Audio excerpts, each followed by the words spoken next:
제가 주일 오후 예배는 청년부에서 예배를 드려서 제가 약간 긴장을 한 것 같습니다. 우리 찬양 특송으로 영광 올려드린 우리 정성환 선수 다시 한 번 더 박수로 영광을 올려드리겠습니다. 감사합니다. 2024년이 지나고 2025년 시작된 지도 벌써 한 달이 지나가고 있습니다. 우리는 이 과거를 계속 살펴보고 있습니다. 그래서 작년보다 올해는 더 나아질 거야. 그리고 또는 작년보다 더 힘들 거야. 이렇게 우리가 한 해가 한 해가 지나면 작년 그리고 그 과거에 대해서 우리가 살펴보는 경우가 있습니다. 과거와 비교해서 올해의 상을 예상해 보고 있는데요. 어느 정치인의 말처럼 여러분 살림살이는 나아지셨습니까? 하고 우리 성도님들에게 한번 여쭤보고 싶습니다. 우리 좌우에 옆에 계신 분들에게 여러분 살림살이는 좀 나아지셨습니까? 하고 한번 물어보시겠습니까? 예. 예. 예. 웃으시는 거는 아마 형편이 많이 좋아지고 있어서 그렇게 웃으신 줄로 알겠습니다. 우리나라가 지금 경제적으로 양극화가 심화되고 있습니다. 우리나라 상위 1%는 순자산이 얼마가 될까요? 기사를 보면 이 돈으로 자산으로 가지고 있는 순자산이 29억이면 1% 정도 되는 그런 재력가입니다. 그리고 그들의 연평균 소득은 2억 1,571만 원 그 정도 됩니다. 우리나라가 경제가 어렵다고 하여도 연말 연시가 되면 그리고 오늘과 같이 이렇게 명절이 긴 연휴를 받으면 많은 사람들이 공항을 향해서 또 해외여행을 가는 그런 경우들을 보게 됩니다. 단편의 예로 말씀드렸지만 부자는 더 부자가 되어가는 그런 구조 속에서 우리가 살아가고 있습니다.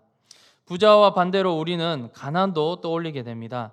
가난을 반대로 읽으면 어떻게 될까요? 가난을 반대로 해보시겠습니까? 난가? 가난은 왜 난가 이렇게 하는 그런 모습들을 보일까요?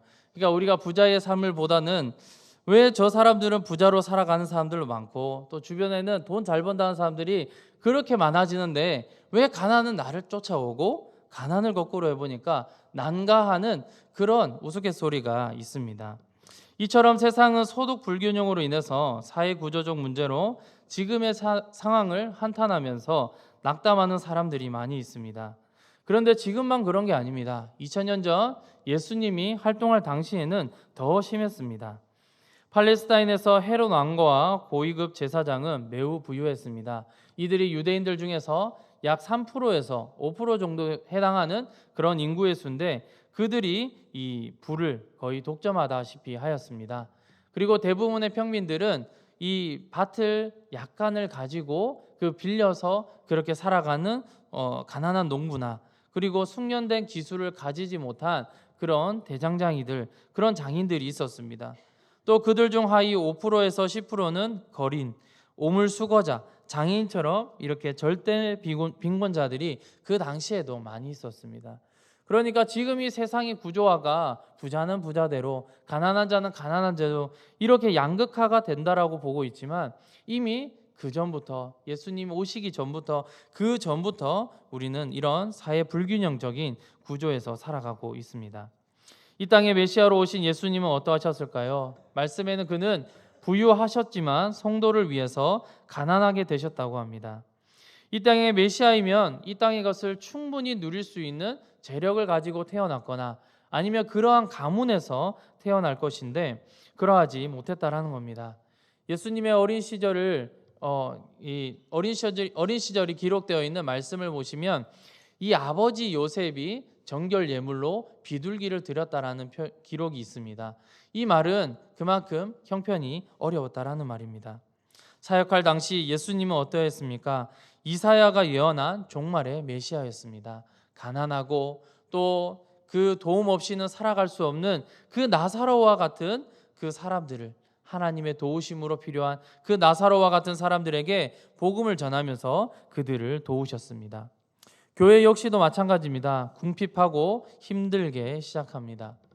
가난과 구제라는 예수님의 가르침을 잘 습득한 사도 바울은 모교회인 예루살렘을 위한 구제 프로젝트 AD 53년부터 58년까지 약 5년간 실행을 하게 됩니다. 고린도교회 본문이 말씀하는 고린도후서 8장 시점에서 1년여 전에 어려움에 빠진 이 예루살렘 교회를 향해서 연보를 하자, 이런 활약이 있었습니다. 이전에 보낸 편지를 보면 우리 고린도전서 16장 1, 2절 말씀을 다 같이 읽도록 하겠습니다. 성도를 위하는 연보의 가나여는 내가 갈라디아 교회들에게 명한 것 같이 너희도 그렇게 하라. 매주 첫날에 너희 각 사람이 수입에 따라 모아두어서 내가 갈 때에 연보를 하지 않게 하라. 사전에 모아둔 헌금으로 예루살렘 교회를 돕기를 원했습니다.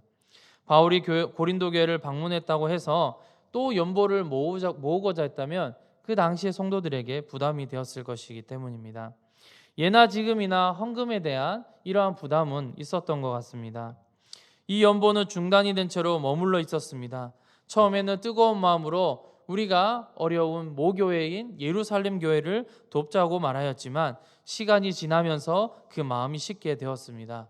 그 결과는 어떻게 되었을까요?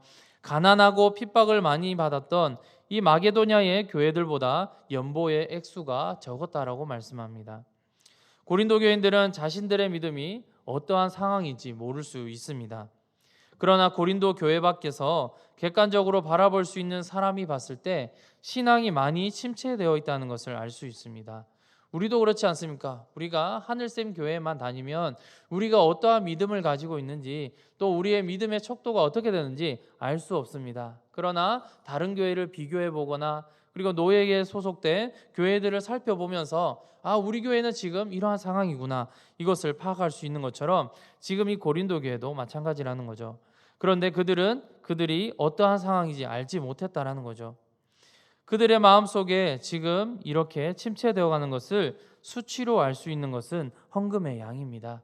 믿음은 우리가 눈으로 볼 수 없는 그러한 정도이기 때문에 알 수 없지만 하나님 앞에 드리는 이 연보, 하나님께 드리는 이 헌금은 우리가 믿음으로 표현할 수 있는 것이죠. 고린도 교회는 마게도냐의 교회들보다 형편이 좋은 상황에도 불구하고 이 어려운 교회보다 헌금이 적게 나왔다라는 것은 바울이 봤을 때는 입으로만 하나님을 사랑한다라고만 말하고 그리고 실천으로 행하지 않는 그런 교회로 평가할 수밖에 없었습니다.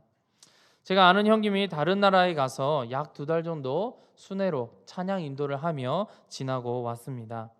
그래서 그분을 만나서 여러 이야기를 들었습니다. 한 번은 사례에 관한 이야기를 들려주었습니다. 자신이 이제 이 나라에 도착했을 때에 목회자 컨퍼런스에 자신을 찾는 그러한 연락을 받았다고 합니다. 와서 이틀만 찬양 인도를 좀 해주시면, 봉사해 주시면 감사하겠습니다 하고 그날 일정이 없어서 그렇게 불이 나게 달려갔습니다. 찬양 인도를 하고 그때 받은 사례가 우리나라 돈으로 치면 9만 원이었습니다. 당시 수련회 예산이 약 1억이 되었다는 소식을 나중에 들었을 때는 내가 이만큼의 받은 사례가 적당한가 하는 의구심이 들었습니다. 몇 명이 모여서 찬양으로 소규모의 집회가 열렸습니다. 그때에 감동을 받은 한 지사님이 100만 원을 흔쾌히 주셨습니다. 그 소그룹으로 나눔을 하면서 찬양을 드렸기 때문에 이 지사님의 형편을 어느 정도 알고 있었습니다. 그러니 이 100만 원은 그 지사님에게 굉장히 큰 돈이었습니다. 안 받겠다라고 그렇게 사례를 쳤지만 그런데 이 돈은 꼭 받으시라고 하나님께 드리는 그 마음을 받았다라고 그러면서 꼭 전해주었다고 합니다. 이런 일들이 겹치다 보니 헌금이라는 것은 돈이 많다고 해서 헌금을 많이 드리는 것도 아니고 돈이 적다고 해서 적게 드리는 것도 아니라는 것을 깨닫게 되었습니다. 이런 관점에서 볼 때 바울은 고린도 교회를 그냥 지켜볼 수가 없었습니다. 바울은 먼저 첫 번째로 가난을 부욕해 하시는 예수님을 그들에게 설명하였습니다. 가난을 부욕해 하시는 예수님을 통해서 영적인 부요함을 권면합니다. 오늘 읽었던 말씀인데요. 고린도후서 8장 9절 말씀을 다 같이 읽겠습니다. 우리 주 예수 그리스도의 은혜를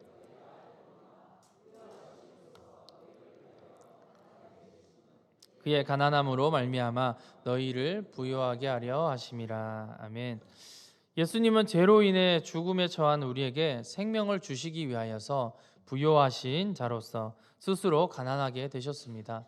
이미 하나님 나라에서 하나님 우편에 있을 그분이 이 땅에 내려와서 그리고 인간의 몸으로 온 조차가 가난으로 들어왔다라는 겁니다.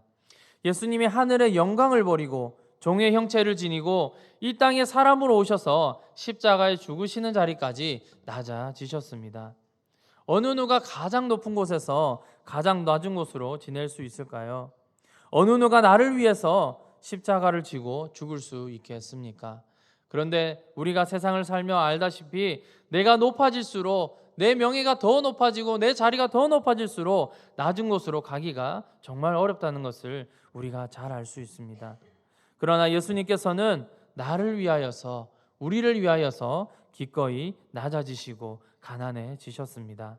그리고는 우리를 구원하심으로 우리를 부요케 하셨습니다. 이것이야말로 우리에게 주어진 영적 부요함입니다.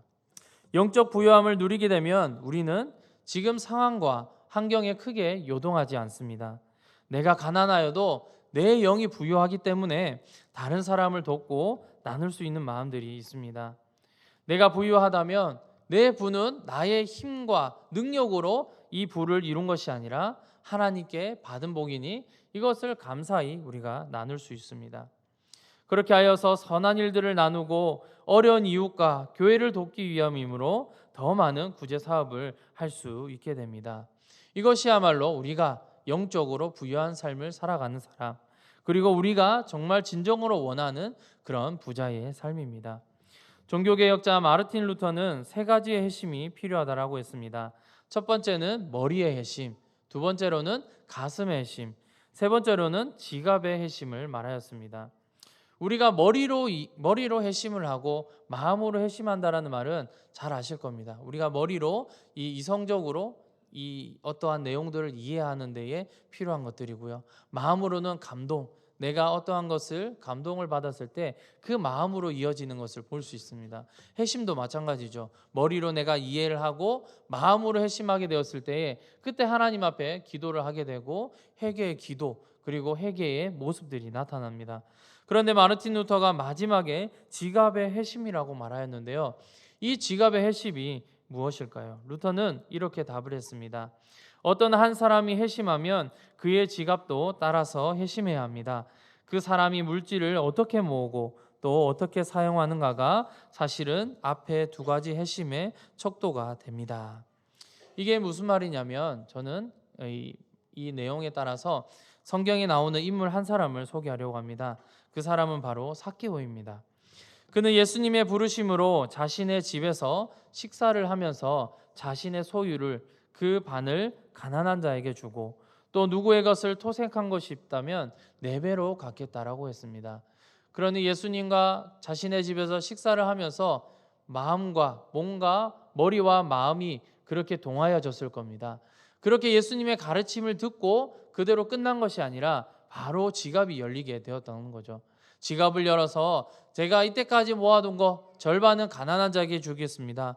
그리고 내가 알고 있지만 모르는 백성들에게 거두어 들었던 거, 내가 거짓으로 거두어 들었던 거 그거 4배로 다 갚겠습니다. 이렇게 예수님 앞에서 다짐을 하고 그러한 결정들을 하였습니다. 그가 돈을 우상으로 삼았을 때에 느꼈던 좌절과 그리고 외로움과 아픔을 가지고 있던 사람이었습니다. 돈만 있으면 되는 줄 알았는데 내가 세상이 뭐라 하고 우리 동족이 나를 비난하여도 나에게 이루어진 그 부만 있으면 내가 잘 살 거라고 생각을 했었는데 그게 아니었습니다. 영적으로 가난하여졌고 외롭고 슬프며 아픔을 경험했던 사람입니다.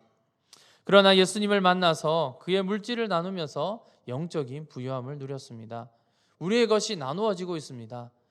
제 재산이 1억이라고 하면 지금 절반이라고 하면 5천만 원을 다른 사람에게 기부하고 나누어 주었습니다. 우리의 재산이 깎이고 우리의 재산이 낮아지고 우리의 재산이 없어지는 그 가운데 우리는 영적인 부유함을 누릴 수 있다는 겁니다. 부자가 되는 것을 목표로 살아가는 이 시대 가운데에 진정한 부자는 자신의 것을 어려운 이웃들에게 나누며 그들에게 친절을 베푸는 사람입니다. 금년표어가 사랑을 표현하는 교회입니다. 우선은 우리의 마음이 영적으로 풍요로워지기를 소망합니다. 우리가 사랑을 표현하기 위해서 내 마음들이 열려야 되는데 그 마음에 영적인 풍요로움이 있을 때에 우리의 지갑이 열리고 내 사랑이 표현되는 그러한 역사가 있을 줄로 믿습니다. 두 번째로는 마게도냐 교회의 자발적인 헌금입니다. 바울은 고린도 교회에 마게도냐 교회의 풍성한 연보로 권면하고 있습니다. 고린도후서 8장 1, 2절 말씀을 다 같이 읽겠습니다. 형제들아, 하나님께서 마게도냐 교회들에게 많은 시련 가운데서 그들의 넘치는 기쁨과 극심한 가난이 그들의 풍성한 연보를 넘치도록 하게 하였느니라. 아멘. 마게도냐의 이 빌립보, 데살로니가 베레아 교회는 환란의 많은 시련 가운데서 넘치는 기쁨을 경험하고 있습니다. 바울은 이 교회들이 왜 그런가를 살펴보았더니 그들의 삶을 하나님께 드렸을 뿐만 아니라 그 연보를 자발적으로 드렸다라는 겁니다. 그들은 이 돈뿐만 아니라 바울 일행에게도 줄 수 있는 돈이 있어서 개인적으로 많은 도움을 주었습니다. 연보를 하고 전도자를 섬기는 일에 앞장섰던 것은 그들은 하나님의 은혜를 미리 경험했기 때문입니다. 우리가 고기를 먹어본 사람이 또 이것을 만다고 하는 그런 말이 있듯이 은혜도 마찬가지입니다. 은혜를 경험한 사람이 그 은혜의 자리로 가고요. 또 은혜의 자리에서 그러한 베품들이 있다라는 겁니다. 신학자 휴즈는 마게도냐 교인들을 향해서 그들에게는 시련과 빈곤의 불이 기쁨과 관대함이라는 보석을 드러내주고 정련시켜 주었다, 이렇게 해석을 하였습니다. 그러니까 우리에게 있는 시련, 우리에게 있는 환난, 이러한 빈곤이 우리에게는 불이 되어서 그 마음에 오히려 더 관대함, 더 기쁨으로 나아갈 수 있는 요소가 되었다는 겁니다. 한국 교회가 100년 전에 이 땅에 세워졌습니다. 우리나라는 어땠습니까? 일제강점기 시절로 우리나라의 역사 중에서 가장 수치스러운 때였습니다. 그런데 그때에 한국 교회가 이 땅에 들어왔습니다. 1912년 조선예수교 장로회는 중국 산동성으로 3명의 선교사를 다음 해에 파송하기로 하였습니다. 그리고 전국의 교회에서 드려진 이 감사헌금은 선교사님에게 전달이 되었습니다. 나라의 주권을 빼앗기고 복음이 들어온 지 30년이 채 되지 않은 미약하고 작은 한국 교회의 이야기입니다. 참으로 역설적이고 이해가 되지 않는 모습입니다. 이로 인해서 한국 교회가 더 기쁘고 더 많은 은혜를 나눌 수 있었다라고 말하고 있습니다. 우리나라에 한 번씩 큰 어려움이 찾아옵니다. 우리 성도님들에게도 살아오시면서 우리 대한민국에 많은 어려움들이 있었습니다. 6.25 전쟁도 있었고요. 그리고 경제적인 위기도 있었고 IMF도 있었고, 그리고 최근에 가까이 있는 코로나19로 인해서 우리가 경제적으로 또 건강적으로 많은 이슈들이 있었습니다. 코로나19로 인해서 나라뿐만 아니라 경제와 또 우리의 가계에 극심한 어려움을 가졌습니다. 예전 교회에 있었을 때입니다. 코로나로 모일 수 없는 상황이니까 그때에 이 작정 헌금을 모금을 해야 되는데 그 시기에 사람을 만날 수 없어서 전화로 다 물어보았습니다. 그래서 형편이 좋지 않으신 분, 형편이 좋으신 분 뭐 상관없이 다 연락을 드리다가 제가 보았을 때 이분은 조금 연약하여서 헌금을 드릴 수도 없겠다라는 생각을 하면서도 그래도 이 전화를 드렸습니다. 그런데 이렇게 말씀하셨습니다. 이 어려울 때에 더 도와야 한다면서 하시던 헌금의 액수를 2배를 더 늘리겠다라고 말씀하셨습니다. 물론 그 액수가 처음에 드렸던 액수도 적었기 때문에 2배라고 해서 뭐 엄청 많은 그런 액수는 아니지만 저는 그 마음이 너무 감사하고 기뻤습니다. 어려우면 우리가 주머니를 졸라매고 그리고 우리가 가게를 우리가 더 이렇게 재정을 긴축을 해야 하는데 이러한 일들에 있어서는 더 베푸는, 더 하나님 앞에 드리는 그러한 모습들을 보았다라는 것이죠. 사실 교회를 우리가 신앙생활을 하면서 다닐 때에 가장 부담되는 게 헌금입니다. 제가 전도하다가 저에게 하소연하듯이 말하던 사람이 있었습니다. 예수님 믿으세요. 예수님 믿으면 구원을 받습니다. 이렇게 전도하는 가운데 저를 잡더니 제가 몇십 년 전에 어떠한 교회에서 헌금을 드렸는데 어떠한 목사님이 헌금을 이거밖에 안 드리냐면서 굉장히 창피를 주었습니다. 저는 그때부터 교회를 안 다닙니다. 그렇게 하고 지나가셨습니다. 그렇습니다. 우리가 헌금을 우리가 알지 못하고 드린다고 하면 빼앗기는 것 같고, 또 이것은 어떻게 드려지는가 싶어서 우리의 마음에 헌금을 드리지 않아야 된다라는 그러한 마음들이 들 때도 있습니다.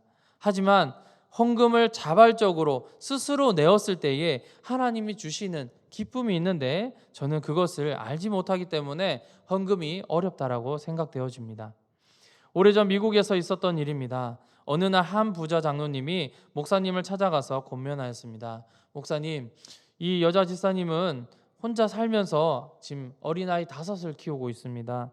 그런데 이분이 주일마다 꼭꼭 5센트의 헌금을 합니다. 큰 액수는 아니겠지만 그 여자 집사님한테는 굉장한 돈인데, 제가 그 대신에 그 집사님의 헌금을 드릴 테니 목사님은 가셔서 이제 그 집사님에게 이 헌금을 드리지 말라고 좀 얘기 좀 해주세요. 그렇게 권면을 받았습니다. 목사님도 이 장로님의 이 마음을 넉넉하게 받고 그렇게 전하기로 하였습니다. 그래서 그 집사님에게 이러한 말씀을 드렸더니 갑자기 여 집사님이 앉은 자리에서 목을 놓아 우는 것이었습니다. 아니 집사님, 왜 우십니까? 목사님, 제가 비록 남의 집에서 빨래를 해가며 고생스럽게 살아가지만 이 하나님께 드리는 5센트마저 저에게 이 드릴 때에 더할 수 없이 기쁘답니다. 그런데 왜 그 기쁨을 빼앗아 가려고 하십니까? 이리하여서 장로님도 목사님도 회개하였다라는 이야기가 있습니다. 이처럼 우리가 하나님 앞에 적은 액수이든 많은 액수이든 하나님 앞에 드리는 헌금에는 기쁨이 있음을 믿으시기 바랍니다. 우리가 스스로 하나님 앞에 바친다고 할 때에 이 바치는 일 자체가 엄청난 기쁨이 있습니다. 이것을 바침으로 인해서 우리가 복을 받고 또 어떻게 되는 것은 아닙니다. 선행이나 헌금은 그 행위 자체에서 기쁨과 감격을 얻을 수 있습니다. 우리 모두가 헌금을 드리면서 우리가 드리는 이 헌금을 통하여서 기쁨이 회복되기를 간절히 소망합니다. 마지막으로 균등하게 하는 은혜가 있습니다. 바울은 고린도 교회에 균등하게 하는 은혜를 권면하였습니다. 고린도후서 8장 13절 말씀을 다 같이 읽겠습니다. 이는 다른 사람들은 평안하게 하고 너희는 공고하게 하려는 것이 아니요 균등하게 하려 함이니. 이 균등이라는 말은 평소에 잘 쓰지 않는 말인데요, 같음, 동등 이러한 의미를 갖고 있습니다. 그런데 조금 다르게 표현하자면 내가 가지고 있는 것이 잉여로 좀 많이 있다면 그것을 다른 사람에게 줌으로 인해서 공평하게 맞춰질 때에 균등이라는 말을 씁니다. 그러니까 평등이나 또 어떤 동등이나 이런 말을 쓸 때 여러 가지로 해석할 수 있지만, 균등은 나의 것을 다른 사람에게 주어서 맞추어지는 경우를 말합니다. 그러니까 균등하게 하는 은혜를 말씀하면서 15절에서는 많이 거둔 자도 남지 아니하였고 적게 거둔 자도 모자라지 아니하였다라고 말씀합니다. 이는 출애굽한 이스라엘 백성들이 광야에서 만나를 거둘 때의 은혜입니다. 만나를 많이 가져간다고 해서 남지도 않았고 적게 가져갔다고 해서 부족하지 않았습니다. 남은 것은 썩었고 부족한 것은 그 다음 날에 가서 더 많은 것을 가져오면 되었습니다. 모두가 균등하게 만나의 은혜를 누릴 수 있었습니다. 따라서 바울은 우리에게 주는 이 일용할 양식도 하나님이 주신 은혜라고 보았습니다. 그래서 누구는 많게 거둬들이는 것도 있겠지만 누구는 적게 거둬들이는 것들이 있습니다. 그것을 우리가 맞출 필요가 있다는 거죠. 남을 돕는 구제는 단순히 사람을 연민하여서 돕는 것보다 더 큰 의미로 모두가 균등하게 베푸시는 그 하나님의 은혜를 경험할 수 있어야 됩니다. 이것이 하나님의 나라의 원리이고 하나님이 주시는 은혜의 원리입니다. 마태복음 20장에서 천국의 비유로 포도원의 품꾼들 예화가 나옵니다. 포도원의 집주인은 이른 아침에 나갔습니다. 그리고 하루 품삯으로 한 데나리온을 주기로 하고 포도원에서 일을 시켰습니다. 주변에 나가서 일찍부터 온 사람은 열심히 일을 하였습니다. 그런데 또 시간이 지나니까 어떤 일꾼들이 옵니다. 시간이 지나면 또 오고 오후가 되면 또 오고 거의 막바지가 되었을 때도 일하러 오는 사람들이 있었습니다. 그런데 정산을 할 때에 다 어떻게 받았냐? 모두 동일하게 1데나리온을 받았습니다.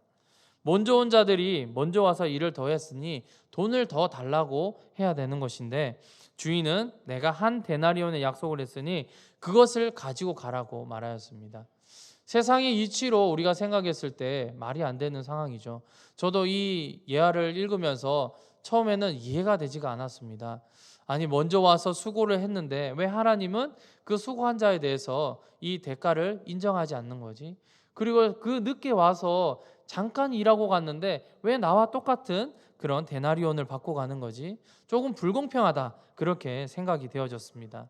그런데 이 본문만 보면 이해가 되지 않지만 오늘 말씀을 적용해서 볼 때 하나님의 은혜는 균등하게 하려는 천국의 원리로 우리가 보아야 되는구나. 하나님께서는 모든 것을 주실 수 있는데 그 주시는 것도 하나님의 그러한 주권적인 것이니 그 원리를 따라서 하나님 나라는 이러한 것이 하나님의 원리구나, 이렇게 이해가 되었습니다. 세상은 높고 낮음을 통해서 부자와 가난한 자로 나눕니다. 우리나라는 좀 그렇지만 다른 나라에 보면 계급적으로 이렇게 사람들을 세워서 어떤 사람은 꼬리에, 어느 사람은 머리 쪽에 이렇게 나눔을 통하여서 벌써부터 세상을 살아갈 때 계급적으로 차별적으로 살아가는 사람들이 많이 있습니다. 그러나 하나님은 모두에게 동일합니다. 이렇게 높으면 낮춰서 맞추고 낮으면 높여서 맞추는 그 하나님의 셈법을 우리가 이해해야 됩니다. 힘든 세상 퍼주는 교회라는 책이 있습니다. 제가 예전에 대학생 시절에 읽었던 책인데요. 이 책을 보면 빛과 소금의 역할을 자처하는 여러 교회를 다니면서 기자가 쓴 책입니다. 우리가 교회를 말하면 비난하는 교회들도 많지만 알게 모르게 많은 사람들을 돕고 이웃을 돕는 교회가 있어서 이 교회들을 조금 세상에 알리고자 하는 그런 목적으로 쓴 책입니다. 그런데 어떤 책에 보니까 이 책의 어느 한 부분을 보니까 어떤 목사님이 이렇게 얘기를 했습니다. 예수 믿어 천당 가는 것만 생각한다면 그것은 절름발이 신앙입니다. 한쪽 바퀴가 빠진 수레바퀴나 다를 바가 없습니다. 자신뿐만 아니라 이웃, 나아가 사회적 구원을 위해서 노력해야 합니다. 이런 글이 있었습니다. 사랑하는 성도님 여러분, 우리는 사회적으로 어려운 사람들을 돌보고 그들을 구제할 의무가 있습니다. 우리의 믿음은 선한 구제와 이 모습을 통하여서 하나님의 원리, 균등하게 하는 그 하나님의 원리를 우리가 함께 경험하기를 소망합니다. 제가 이 교회에 와서 여러 가지를 살펴보았지만 그 중에서도 하나가 또 눈에 띄었는데요. 우리 교회 안에는 사회적 협동조합이 있다라는 겁니다. 많은 교회들이 이러한 것을 관심을 갖고 있지만 이 일들을 행하지 않는 그런 교회들이 많이 있습니다. 그런데 이 조합을 통해서 우리가 이웃을 돕는 그러한 편한 도구가 있기 때문에 우리가 이 일에 힘쓴다면 하나님 나라가 우리 교회 안에서 이 원리를 가지고 이루어질 줄로 믿습니다. 말씀을 정리하겠습니다. 바울이 연보가 적어진 이 고린도 교회를 향하여서 세 가지로 권면을 하고 있습니다. 먼저는 오늘 본문에서 가난에서 부유하게 하시는 이 예수님 때문에 우리는 영적인 빈곤에서 영적인 부유함을 얻을 수 있음을 말씀합니다. 우리의 마음이 중요합니다. 영적으로 부유해지고 풍요해질 때 우리는 예수님을 만나고 예수님을 더 잘 믿을 때에 그 상황들을 우리가 이루게 되어집니다. 둘째로는 자발적인 헌금의 기쁨이 있습니다. 우리가 드리는 헌금을 우리가 의무적으로 드리고 있습니까? 내가 드릴 때에 하나님 앞에 드릴 때에 기쁨이 있음을 믿으시고 그 마음들이 회복되어지기를 간절히 소망합니다. 마지막으로 균등하게 하는 은혜가 있습니다. 세상은 이미 기울어진 운동장이라는 말을 쓸 때가 있습니다. 기울어졌지만 다시금 바로 세울 사람들도 필요합니다. 우리가 그 일에 앞장서서 교회를 세우고 이웃을 섬기는 일에 앞장서시는 우리 모두가 되기를 간절히 소망합니다. 이 시간 우리 들은 말씀을 생각하시면서 합심하여 기도하시겠습니다.